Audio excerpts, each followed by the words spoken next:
your mind's going to try and talk you out of it every day, every bad day you have. And you're going to have like 3 bad days a week in the first couple of years of business.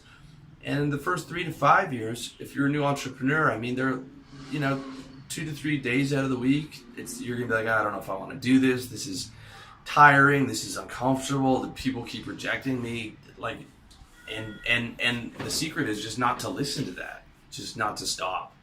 Just not to stop. Just like you're on the treadmill in the gym or whatever, and it's 15 minutes in, you got 5 more minutes to go, or it's 30 minutes in, you got 5 more minutes to go. You don't want to do it. Your brain's giving you every excuse.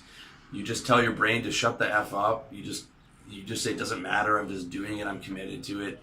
And you just don't stop. All right. When you have done the research, you've logically looked at it, you've chosen that service business or whatever, you just don't stop until you succeed. It's that simple. You just keep putting in that effort. And,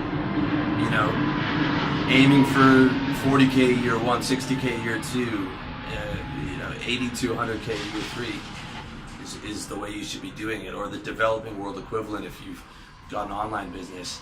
To answer the last part of Rohit's question there, worried about going broke.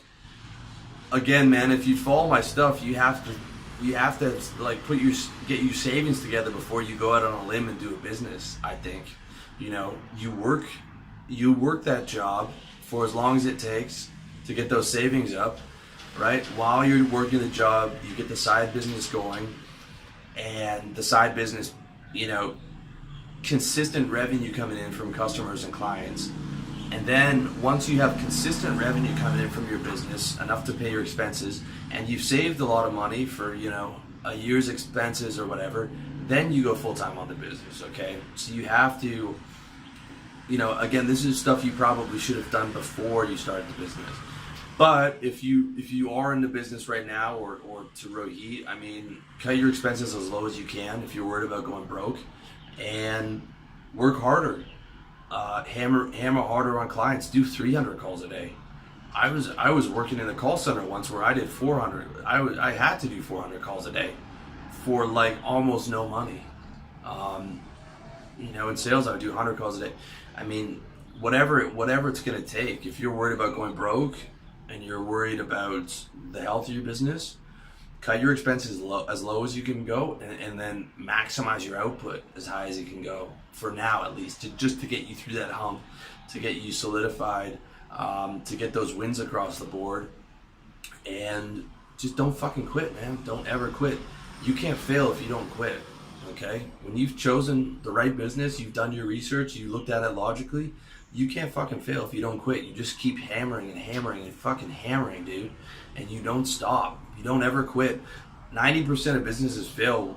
The large majority of that's because guys quit. It's 2 things. They picked the wrong business. They bought a franchise on debt or something stupid, or, they went into the restaurant business, which is a terrible business. That, or if they picked the right business, they just quit and they let mental weakness break them down. So pick the right business, don't fucking quit, and just fucking keep hammering, man. You can't fail if you don't fucking quit, okay? You can't fail if you don't quit. So stay winning. Even when you're not motivated, you're still going in, okay? Because motivation is overrated. It's dedication that gets you across the line. Like, fuck motivation, man. I'm not motivated every day. It doesn't matter. I'm feeling sick. I'm tired. I didn't sleep well tonight. It doesn't matter. None of that fucking matters. You just do it every day. You just keep fucking doing it, man, and you don't quit. And when you're uncertain, you just don't listen to that. When you're tired, you don't listen to that. When you're feeling sad, you don't listen to that. When you're frustrated, you just fucking power through. You just power through all those things, dude. That's the secret, okay? The secret is there is no secret. You just hard work, and you just don't stop, and you don't listen to thoughts that take you away from your purpose and your mission, okay? That's the game. And as far as the money goes, cut your expenses as low as you can, get your output as high as you can, so that you can recoup some of those savings and start to feel a bit more comfortable. But ideally, guys, you start the service business while you have a job. You build up your savings, you build up consistent revenue, and only then do you quit, okay? Not before.